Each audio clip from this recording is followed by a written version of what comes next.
The Oscars have not changed really. People still get the same golden statue, but the governor's ball has changed totally. In the old time, it used to be a black tie sit-down formal dinner, which was fucking boring, at least to me.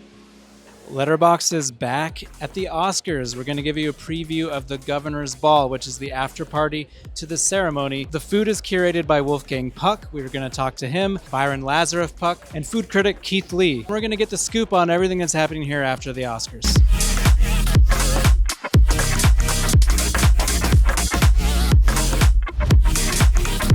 The chocolate is a 70% dark chocolate created by Chef Wolfgang. It's a very strong and bold dark chocolate.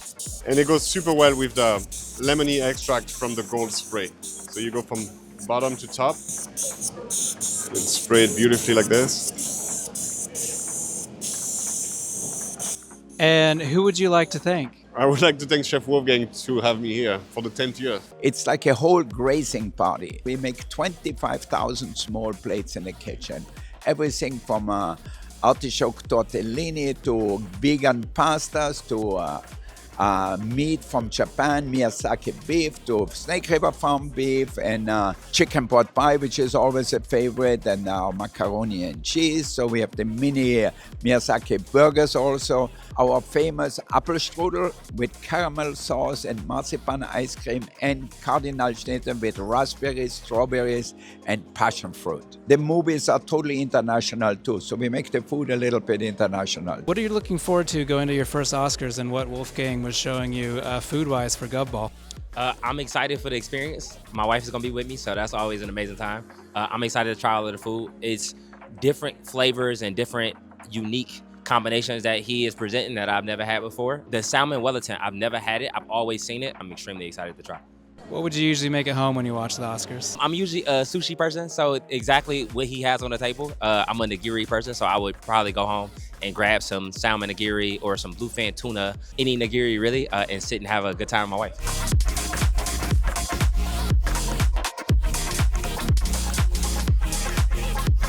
People have not eaten for most of the day up until they find themselves at the Governor's Ball. So a lot of people's favorites tends to be items that are similar to comfort food. We make a beautiful chicken pot pie. We definitely like to, soup it up a little bit with black truffle as well. But it's one of those that just absolutely flies off the plates when we come out into the dining room. So it's always fun to do some of those dishes that, are comfort that a lot of our guests come to expect, but also shake it up and try and bring about new items every year as well.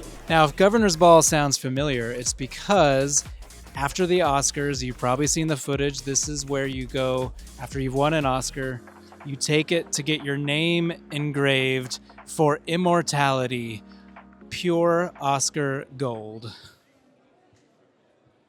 What is your favorite food moment in a movie? Willy Wonka and the Chocolate Factory, because that entire movie is indulgent and it makes you feel like you at home eating. My number one favorite food moment in a film, I think it was maybe mid-60s, but the movie Tom Jones, his date in the movie, it's been a while since I've seen it, but I'll never forget her just absolutely tearing apart these crab legs and getting after the crab meat as best she could, but all with her hands. I don't know, it's a few minute scene of them eating dinner together in a very sultry manner. Ratatouille encompasses what we all want from a culinary experience. When you go to Paris, I feel like the first thing you think about is Ratatouille. The last time I went to the movies was in 1946, so Jon Favreau made Chef, absolutely. I said it was a great movie. And actually we had him at our retreat in Las Vegas.